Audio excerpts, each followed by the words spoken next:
এর মাধ্যমে এই সরকার তাদের বধূ দেবে, আমাদের এই দাবির প্রতি তারা শ্রদ্ধা জানাবেন এ আহ্বান জানাচ্ছি।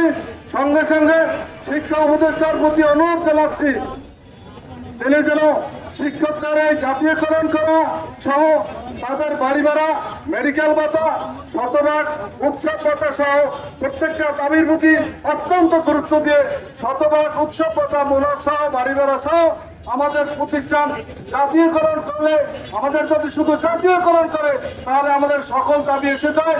আমাদের দাবি জাতীয়করণ একবার করলে সরকারের এত লস হবে বলে আমি মনে করি না।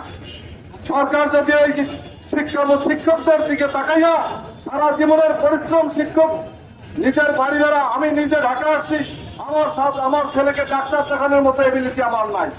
আমার ছেলে যদি আমার কাছে কিছু চায় তাকে দিতে পারি না। আমার ছেলে প্রাইভেট করলে আমি তাকে প্রাইভেট দিতে পারি না।